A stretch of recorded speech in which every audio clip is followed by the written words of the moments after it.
মোটামুটি কেমন দিতেছি? ঠিক আছে রে পোলা ভান্ডি, আমার পোলা ভান্ডি করে আজ নারে তাকবীর, নারে তাকবীর, নারে রিসালাত, নারে গাউসিয়া,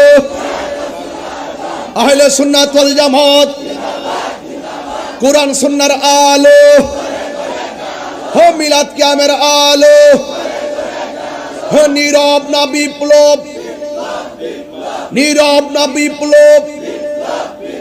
আমার সোনার বাংলায় সন্ত্রাসীর ঠাঁই নাই। কথা বলেন ঠিক না বেডে? রইসুদ্দিনের বিচারে এই দেশে হবে ইনশাআল্লাহ।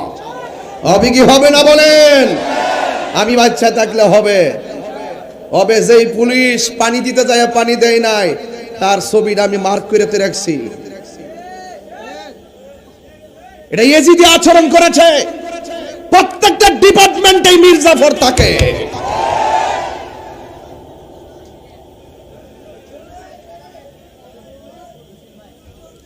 বলুন এই দেশে ইসলাম আনছে কারা? একবার পূর্বাঞ্চলে শুধুমাত্র মাজার। পূর্বাঞ্চলে কি মাজার? আমরা উত্তরবঙ্গে নাই, হইব কেমনে? এই পূর্বাঞ্চলে তো আইছে বাবা,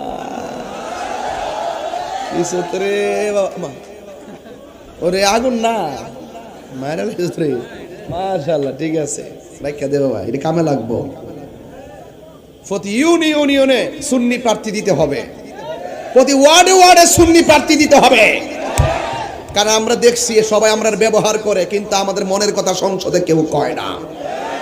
একটা আছে ফজলু ভাই, একবারে ফাটাকে স্টপ। কথা কোন ঠিক না বেটে?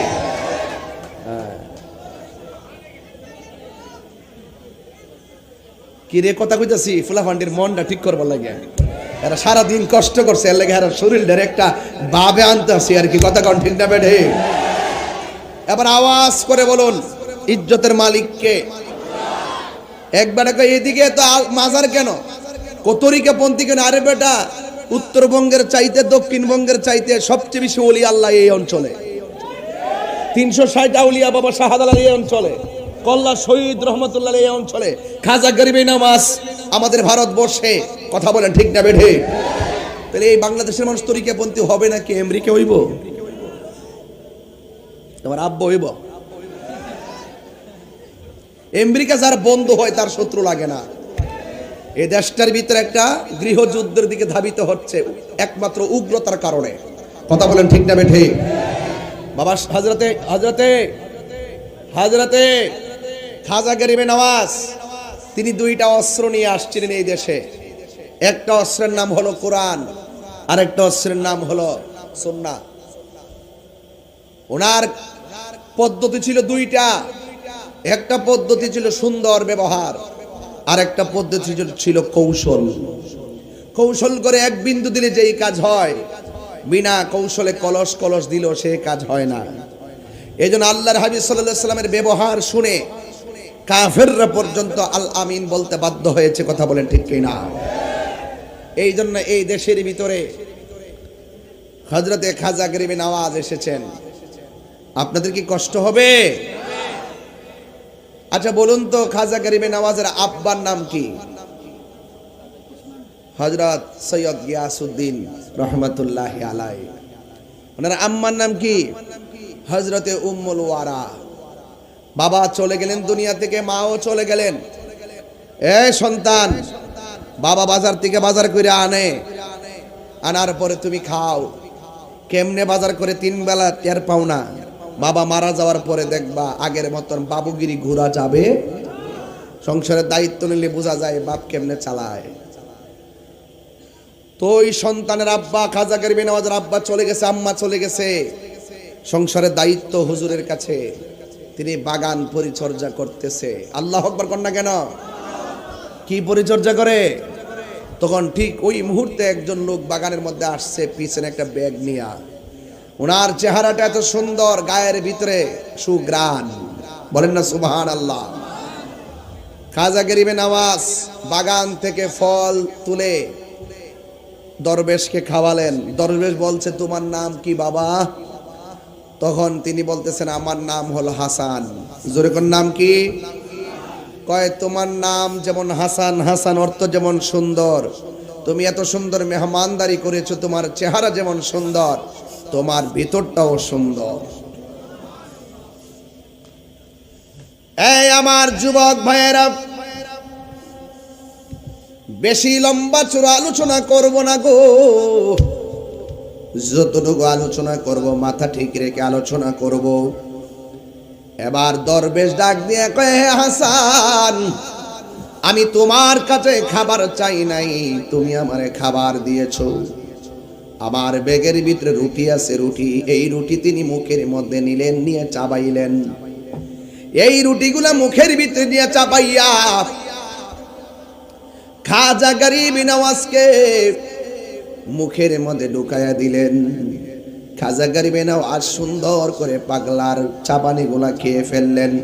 একটা কথা মনে রাখবেন, আল্লাহর ওলিদের পীর মুর্শিদের মুমিনদের সুরুল মুমিনে শাফা, খাবারের পরে যে উচ্ছিষ্ট থাকে এটা ঘৃণা করবেন না, খেয়ে ফেলবেন, কারণ এইগুলা খাইলে রোগ বিমার ভালো হয়ে যায়।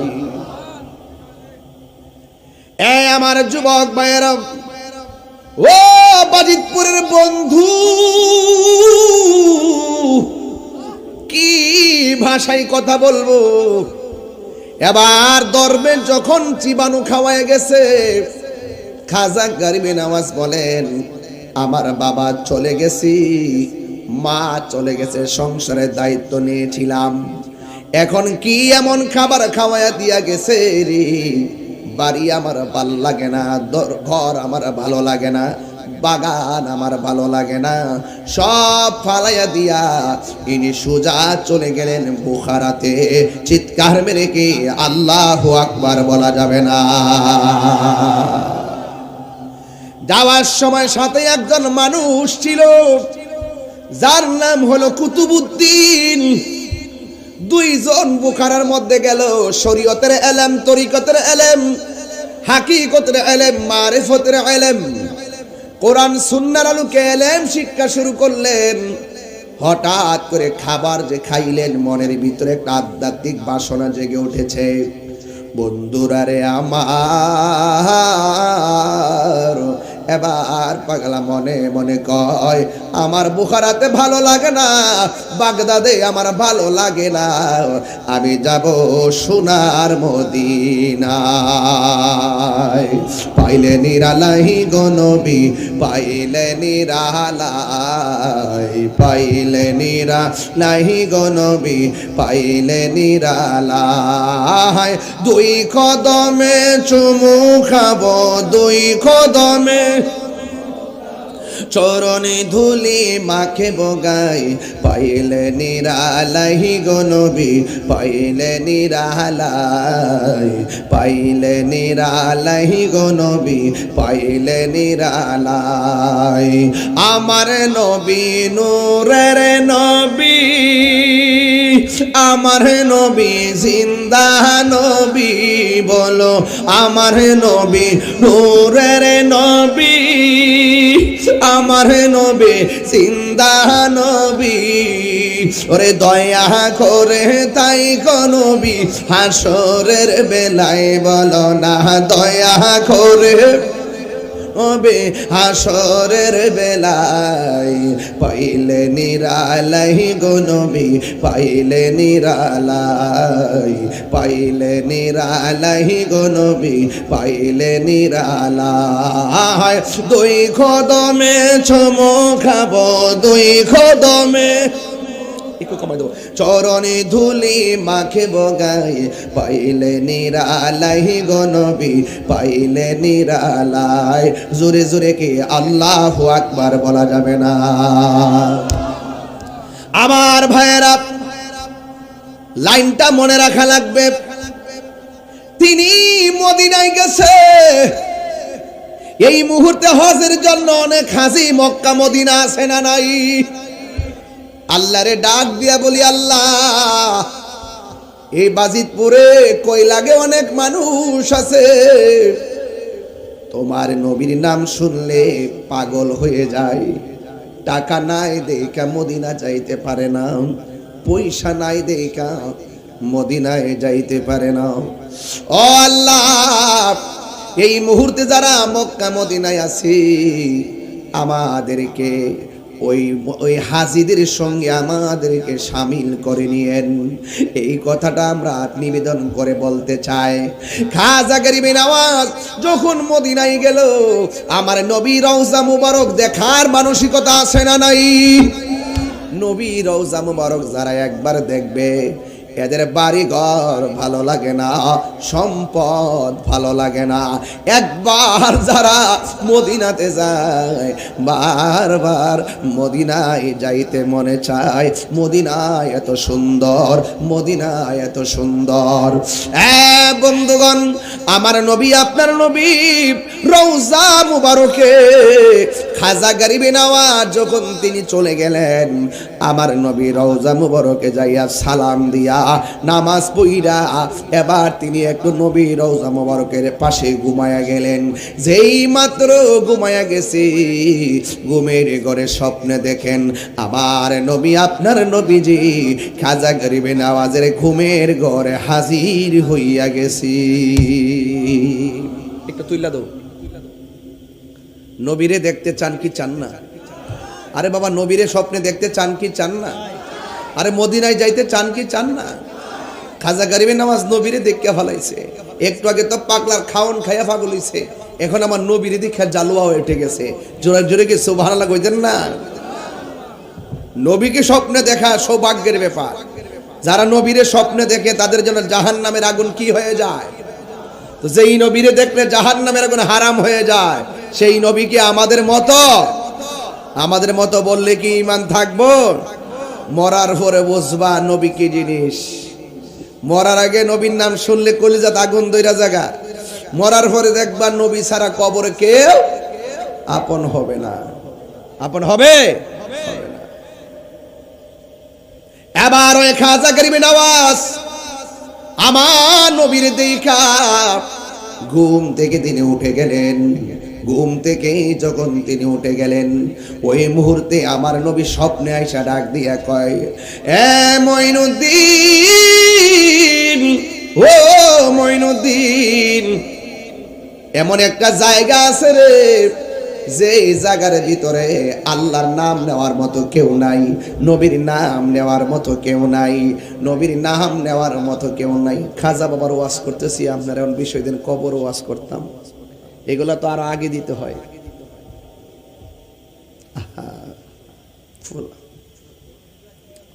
যাক, এটার ভিতরে আমি ঢুকাই দেবো যেভাবে সিস্টেম করুন যা আর কি, কারণ আমার নবীর আলোচনা চলতেছে তো, আর ওই কবরও তো নবী আপন হবে। আমি কথা নিয়ে আসতেছিলাম, সিস্টেম করে আনতেছিলাম আর কি। বরাবর আল্লাহু আকবার কোন না কেন? জিক্রুল আম্বিয়া ইবাদাতুন, নবীর আলোচনা করা হলো ইবাদত, ওয়া জিক্রুস সালিহিন কাফারা, আর আউলিয়া কেরামদের আলোচনা করলে গুনাহ মাফ হয়ে যায়। কি গুনাহ মাফের ওয়াজ চলতেছে, তাইলে না কবরে গেলে শান্তি পাইতেন। কথা কোন ঠিক না বেঠিক? কবর আযাব বলার আগে তো উপদেশ দেওয়ার দরকার, কোন কাজ করলে কবরে শান্তি পাওয়া যাবে। কথা কোন ঠিক না বেঠিক? চালাও সে পথে যে পথে তোমার প্রিয়জন গিয়েছেন চলি। প্রিয়জন হলো আল্লাহর ওলিগণ, নবীগণ, সিদ্দিকগণ, শহীদগণ। কথা বলেন ঠিক কিনা? অবন্দরে এবার ডানে বামে যাওয়া যাবে না। আল্লাহর হাবিব ডাক দিয়া বলেন, মঈনুদ্দিন, এমন একটা জায়গা আছে যেই জায়গার ভিতরে আল্লাহর নাম নেওয়ার কেউ নাই, যেই জায়গার ভিতরে নবীর নাম নেওয়ার কেউ নাই, ওই জায়গার নাম হইল হিন্দুল। তুমি সেখানের মধ্যে যাইবা, সেই জায়গার ভিতরে যাইয়া তুমি কালিমার দাওয়াত দিবা। এই কথা বলার পর হযরত খাজা গরিবে নওয়াজ ঘুম থেকে যখন উঠে গেলেন, এবার তিনি মনে মনে কল্পনা করতেছেন, ওই মুহূর্তে মনে মনে ভাবতেছেন যে আমাকে যে নবী বলছেন হিন্দুলে যাওয়ার জন্যে, আমি তো কোনোদিন যাই নাই, আমি তো কোনোদিন সেই দেশের মধ্যে যাই নাই, আমি কিভাবে সেই দেশটা চিনব? এই কথা বলার পর মনে মনে চিন্তা কইরা রাতের বেলা আবার তিনি ঘুমায়া গেলেন। ঘুমের ঘরে স্বপ্নে আমার নবী আবার আইসা খাজা গরিবে নওয়াজকে ম্যাপ দিয়া গেলেন কোন রাস্তায় যাওয়া লাগবে। আর আমার নবী স্বপ্ন যুগে আইসা খাজা গরিবে নওয়াজকে একটা আনার ফল হাতে ধরায়া দিয়া গেছে। কি ফল? একটা আনার ফল ধরায়া দিয়া গেল। ও যুবক ভাইরা, এবার খাজা গরিবে নওয়াজ ঘুম থেকে রুট ম্যাপ নিয়ে উঠলেন। ওঠার পরে তিনি তাকাইয়া দেখতেছেন ওনার মাথার পাশে একটা আনার ফল পড়ে আছে। এইটার দ্বারা প্রমাণ হয়ে যায় আমার নবী বলেছেন, মান্দ্র আনি ফিল মানামি ফাকাদ রাআল হক ফা ইন্না শাইতানা লা ইয়াতামাসসালু বি। আমার নবী আপনার নবী বলেন, যেই ব্যক্তি আমাকে স্বপ্নে দেখেছে সে যেন আমাকে বাস্তবে দেখেছে। শয়তান কোনোদিন আমি নবীর সুরত ধরতে পারে না। চিৎকার মেরে কি আল্লাহু আকবার বলা যাবে না?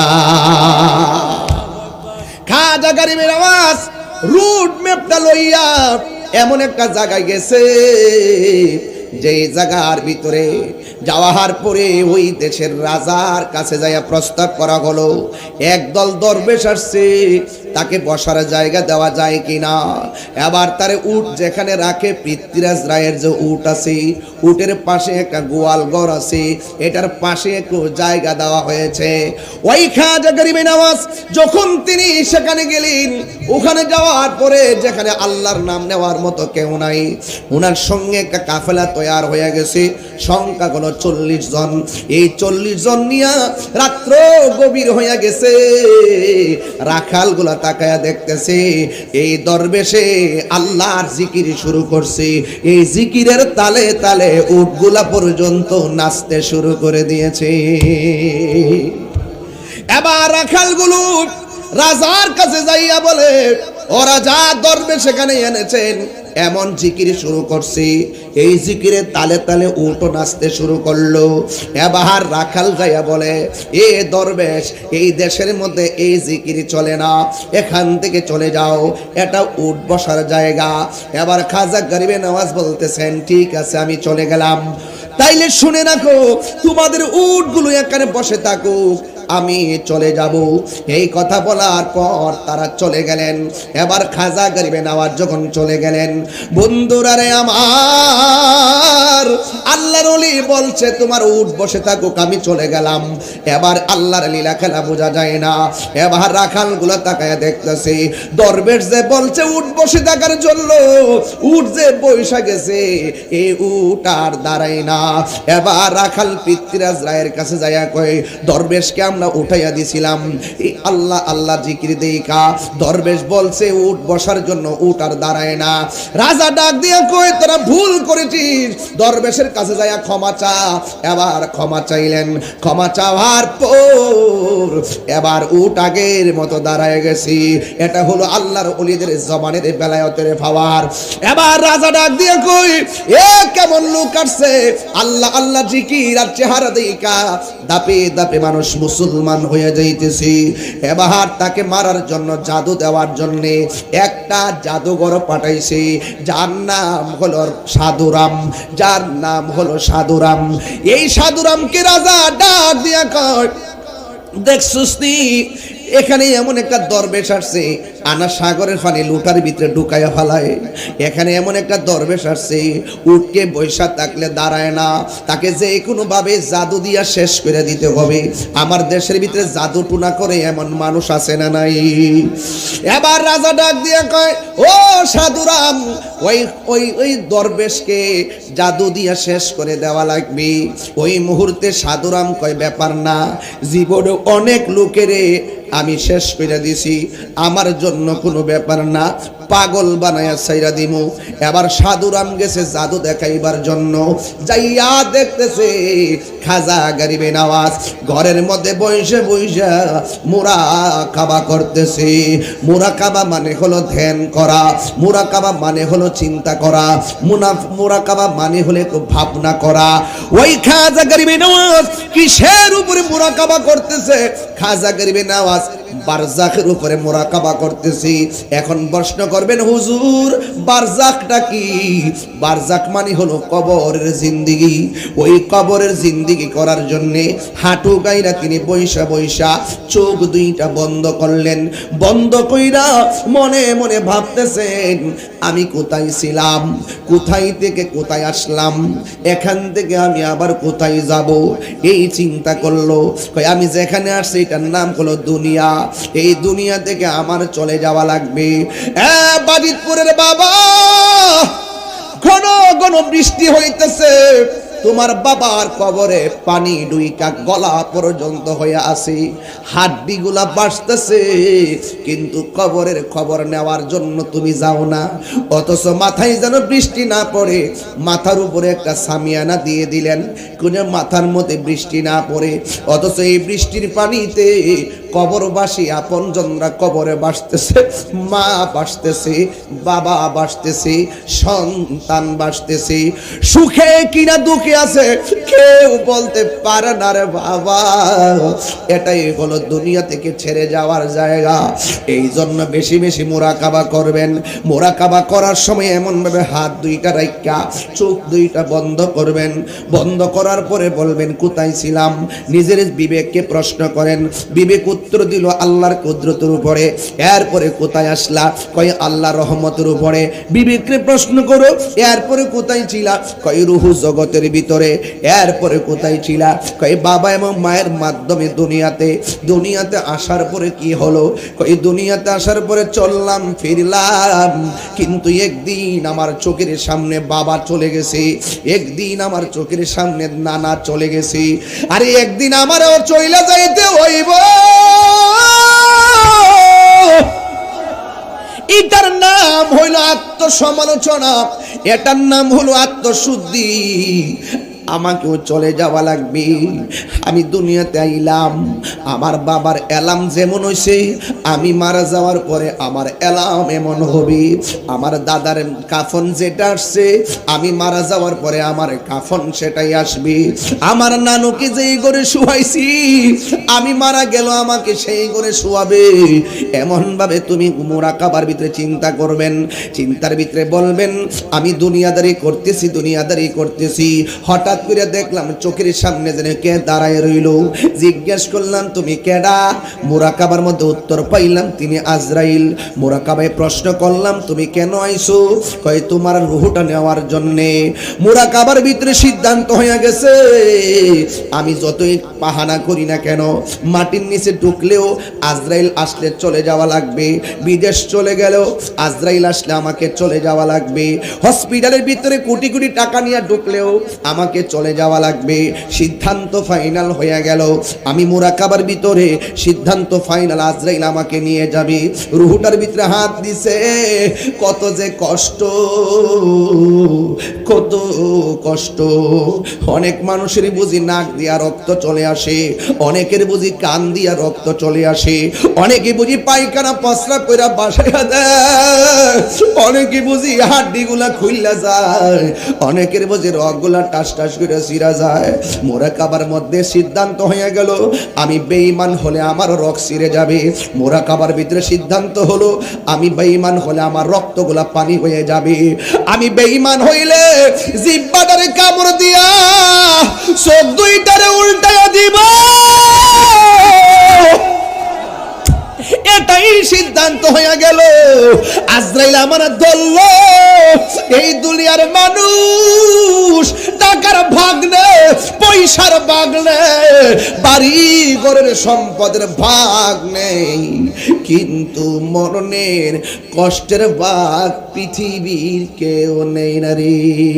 এটাই হলো সবচাইতে বড় বাস্তবতা। ও বন্ধুরে, বন্ধুরে, ও বাবা, মুরাকাবার মধ্যে রুহুটা বের করে নিয়ে গেল মজলাম। মনে মনে ভাবলাম আমার রুহুটা নাই। ও এটাই তো সিস্টেম। মসজিদের খাট আমার বাড়িতে বুঝি এসে গেছে, বাজিতপুরের দোকান থেকে সাদা কাফনের কাপড় বুঝি এসে গেছে, বড়ই পাতার গরম জল রেডি হয়ে গেছে, চতুর্দিকে মশারি টানাইছে। কেহ লইল আতর লোবান, কেহ লইল জল, কেহ লইল বরহি পাতার, কান্দে নয়ন জলে বাঁশেরে, কান্দে হাই হায় রে সবাই, হায় হায় রে। মা কান্দে, বাবা কান্দে, কান্দে আপন জন, কান্দে আকান দিয়া জনম বিদায় বুঝি দিবে রে, কান্দে হায় হায় রে সবাই, হায় হায় রে, হায় হায় রে সবাই। সবাই চোখের পানি ফালায়া কান্দে, কিন্তু কেউ আমার গোসলখানার ভিতরে ঢুকে না। ডরায় ডরায় ভয় পাই, মরা মানুষ দেখলে ঘৃণা করে, অথচ পেটের মধ্যে চাপ দিয়া পায়খানা বাইর কইরা টিস্যু দিয়া পরিষ্কার কইরা দিবেন, দেখবেন আপনি মারা যাওয়ার পরেও আপনার মায়া করে এমন করে আপনাকে পরিষ্কার করে দিব। ও বন্ধুরে, জীবনে যদি চলতে চাও, ফিরতে চাও, মরা মানুষরে যখন গোসল করাইব, একটা বার গোসলখানার মধ্যে যায় না বা ও বাপরে, ফাউডার মধ্যে দইরা কইয়া দিয়া যায়। যদি একটা মানুষ মারা যায়, যদি দুনিয়াদারির ফাল্লায় সব বললা যান, মানুষটারে গোসল করাইলে মশারির ভিতরে যাইয়া ঢুকবেন, ডুইকা ডিকা মনে মনে ভাববেন, হায়রে মানিক, এই মুখ দিয়ে না কত কথা কইছস, একটা ইঞ্চি কথা কস না। মানিক মিয়ার মুখ লড়ে না, এই চোখ দিয়া না সব দেখছস, একটু তাকে দেখস না কে আইছে, মানিক মিয়ার চোখ খুলে না। এই হাত দিয়া না কত দাখর পাকর করছস, একটা বার হাতটা তুলস না, মানিক মিয়ার দিয়ে হাত লড়ে না। কয় তুই সিতিয়া শুয়ে রিসুস কেন, একটু ডান কাতস না, মানিক মিয়া ডান কাত হয় না। একটু পাটা সোজা হইয়া রইছে, একটু দাঁড়াস না, মানিক মিয়া দাঁড়াইতে পারে না। এই চিত্র দেখে মনে মনে ভাবেন না, আজকে মানিক মিয়া লড়ে না, কালকে আমি মরলেও আমিও লড়ব না। কথা কন ঠিক কিনা?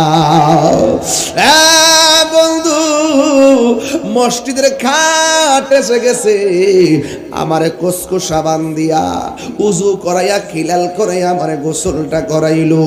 এবার গোসলটা করাইয়া আমারে নাকি দিয়া তোলা ঢুকাইছি, নাক দিয়া যেন পানি না ঢুকে, কাহান দিয়া তোলা ঢুকাইছি, এই কাহান দিয়া যেন পানি না ঢুকে। হাই রে, এইভাবে বুঝি আমারও তুলা ঢুকাইব, এইভাবে বুঝি আমার ব্লেজারটা খুইল্লা ফলাইব, আমার জামা কাপড় সব খুইল্লা ফলাইব, আমার আংটিটা পর্যন্ত খুইল্লা ফলাইব, কোমরের কাইতনটা খুইল্লা ফলাইব। 800 মুঠ কইরা যাইবা মোট সাইরা, এমন কাপড় পরবা যেই কাপড়ে কোনো সেলাই নাই, এমন কাপড় পরবা যেই কাপড়ে কোনো পকেট নাই। তোমাকে চলে যাওয়ার প্রস্তুতি চলতেছি। মুরাকাবার ভিতরে মনে মনে ভাববেন, হাই রে, আমারে গোসলটা করাইয়া আমারে খাটের মধ্যে শুয়াইল, যে খাটের মধ্যে কোনো বিছনা নাই, শক্ত বিছনা শুয়াইয়া দিছে রে। 4 জনে কান্দে লইয়া পুরো কাবার ভিতরে চিন্তা করবেন, 4 জনে কান্দে লইয়া আমার জানাজার ময়দানে লইয়া যাইব। হাজার হাজার মানুষ আমার জানাজার ময়দানে দাঁড়াইয়া যাইব। এ মানুষ আইসা আমার লাশের পাশে দাঁড়াইয়া কইব, একটি সুখ সংবাদ, মাইয়েত আমার চাচা, চলার পথে কোনো লেনদেন করলে আমরা আসি দিয়া দিমু, আর না হয় যদি কথাবার্তায় কষ্ট দিয়া থাকে আল্লাহর হস্তে আমি মাইয়েতের পক্ষ থেকে ক্ষমা চাই, আল্লাহর হস্তে মাফ করে দিবেন। ও আব্বুরে, আরেক বেটা আমার লাশের পাশে দাঁড়াইয়া মাফ চাইব কি লাগে রে? দুনিয়াতে থাকিয়া কি আমরা মাফ চাইতে পারি না? একটু মাফ চাইতে পারি না? হারিয়ে যাব একদিন আমি, রব নাই ভুবন চিরদিন। বলো হারিয়ে যাব একদিন আমি, রব নাই ভুবন চিরদিন। ক্ষমা করে দিও তোমরা আমায়, বলো ক্ষমা করে দিও তোমরা আমায়, ভুল করে থাকি যদি কোনো দিন, হারিয়ে যাব একদিন আমি, রব নাই ভুবন চিরদিন। পাশে বাগানে বা গোরস্থানে এমনি শোয়ানা বাসটি গত পরশুদিন দেখছি কবরের চাপের কারণে এই সাইডের যে বাসটি এমনি কাটতে পইরা গেছে, আর কবরের লাশটা প্যাকের মধ্যে পইরা রইছে। 2 দিন পরে কবরটা ভেঙে গেছে, লাশটা পইরা রইছে। আরে বাস পচার আগে লাশটা পচা যায়। বাসে বাগানে বা গোরস্থানে হয়তো দিবে মোরে কবর, তোমরা আমায় যাবে ভুলে, রাখবে না জানি কোনো খবর। পড়বে কি মনে আমার কথা, ফেলবে কি অশ্রু কোনো দিন, হারিয়ে যাব একদিন আমি, রব নাই ভুবন চিরদিন। বলো হারিয়ে যাব একদিন আমি, রব নাই ভুবন চিরদিন। ক্ষমা করে দিও তোমরা আমায়, বলো তোমরা আমায়, ভুল করে তাকি যদি কোনো দিন, হারিয়ে যাব একদিন আমি, রব নাই ভুবন চিরদিন। আল্লাহ রাই তৈলে ডরাই, রাতি পুগাইলে ডর বয়স কহলি বইলা যায়। এখন দেখেন তো কবর ওয়াজ করতেছি, প্রত্যেকটার চেহারা মরা মরা হয়ে রয়েছে, মনে হয় যেন চিন্তার বাস পড়ে গেছে। হাই রে, আব্বাটা তো কবরে শুয়ে রয়েছে, হাই রে আমার নানাটা তো কবরে শুয়ে রয়েছে, হাই রে আমার দাদিটা তো কবরে শুয়ে রয়েছে। এই কবর তো আমরা ফিরে থাকবো রে, বাড়ির জায়গায় বাড়ি থাকবো, গাড়ির জায়গায় গাড়ি থাকবো, মাঠের জায়গায় মাঠ থাকবো। আর 3য় বার্ষিক মাহফিল তাহিরি চইলা গেলে মনে রেখেন না 4র্থ বার্ষিক মাহফিলটা বন্ধ থাকবো, হতেই পারে না। আমি চইলা গেলে আমার জায়গাতে আরেকবার আয়া ওয়াজ করবো, আমার খবর লইতো না। এটাই পৃথিবী, এই জন্য বলছি সবার চেহারা বাস পইরা গেছে। আল্লাহ রাই তৈলে ডরাই, রাইতে পোহাইলে ডর বয়স কলি বইলা যায়। দিনে রাইতে তোমার বান্দা কলবে যেন পাই দিন রাইতে তোমার বান্দা কলবে যেন পাই আল্লাহ রাইতইলে ডরাই রাইতে পোহাইলে ডর ভয়স কলি বইলা যায় আল্লাহ আমি সৃষ্টি তুমি স্রষ্টা আমার কি বা সাধ্য যখন তখন উইরা যাইতে এই তাহিরি বাধ্য আল্লাহ আমি সৃষ্টি তুমি স্রষ্টা আমার কি বা সাধ্য যখন তখন উইরা যাইতে এই তাহিরি বাধ্য সব ক্ষমতার প্রতিপাদ্য হর হামেশা গাই সব ক্ষমতার প্রতিপাদ্য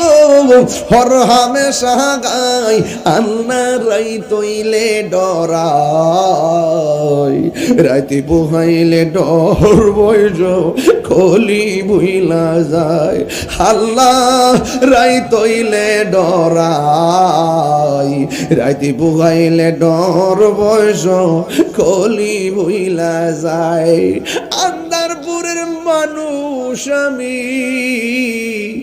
আন্দারপুরের মানুষ আমি আর আন্ধার গোরের বাসিন্দা ও আল্লাহ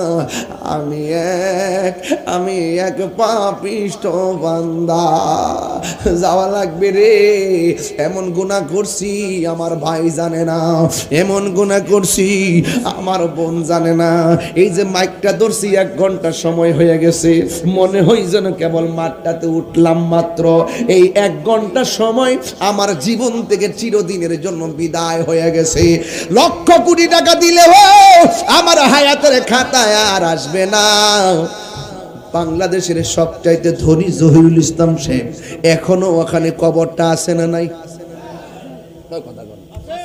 আছে না নাই টাকা পয়সাও আছে না নাই কবর গেছিনি যাইব না রে যাইব না এই দুনিয়ার মায়া মায়া রে মায়া বাড়ির জায়গায় বাড়ি ব্যাংকের টাকা লইয়া ফুলতাইতে মস্তানি করে আমার ব্যাংকের টাকা লইয়া আমার ফুলা যা মন চাতা করব এই জন্য টাকা আমার ফুজি না আমার ফুজি হইল ঈমান আর আমল কথা কোন ঠিক কিনা আর আওয়াজ করে কোন ঠিক কিনা বলো আওয়াজ নাই বেটা কই ওয়াজ করতেছি সব কবরস্থান হয়ে গেছে সব গুরুস্থানের একটু মাটি বাইনা করে রাখ রে এখনই তোর আসতে পারে চলে যাওয়ার ডাক ঠিক কিনা ফুলা ফান্ডি ফেল ছায়া কিন্তু বিষয়টা ফাল্লাইছি বুঝছেন নি কইতে কই ঢুকছি খাজা বাবার মোরাকাবা দিয়া ঢুকছি বুঝনিও আস এইটারে তাহিরি কর যে কোনো মুহূর্তে আল্লাহর রহমত আপনাদের দোয়ায় ফিট আছি ওখানে আবার নতুন করে খুতবা পড়তে হইব এমন কোনো বিষয় না এমন জায়গা দিয়ে ডুহাইছি মোরাকাবা দিয়ে ডুহাই দিছি প্রাণ দয়াল রে আর পরীক্ষার সময় নাই করো জুরে ক্ষমা চাই শেষের খেয়া না নিলাই আমার দিন কি এমনি যাবে লোকে তোমায় কি বলিবে এই দুঃখ রইল তাহিরির অন্তরে প্রাণ দয়াল রে সন্ধ্যা হইল ডাকি দিলে না মুরে সন্ধ্যা হইল ডাক দিলে না মুরে প্রাণ দয়াল রে সন্ধ্যা হইল ডাকি দিলে না মুরে প্রাণ দয়াল রে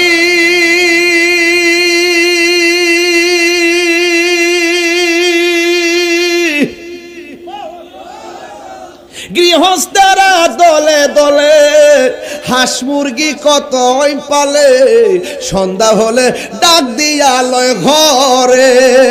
যার যত পালিত ছিল সকলে তো ঘরে নিল, আমি একা রইলাম অন্ধকারে প্রাণ দয়াল রে। সন্ধ্যা হইল ডাকি দিলে না মুরে, সন্ধ্যা হইল ডাক দিলে না মুরে প্রাণ দয়াল রে। সন্ধ্যা হইল ডাকে দিলে না মুরে। সন্ধ্যা হইছে নি, হায়াত কিন্তু শেষ, একদিন যাইতেছে শেষ, কিন্তু আর আইতো না। আইসিইউতে ঢুকলে বুঝবেন এন যে শ্বাস টানতাছুন, একটা গেলাম বিল দেওয়ান লাগে না, আর বুমবাড়া লাগাইলে এমনও খবর ভাই মরে যাওয়ার পরও লাগাই রাখে।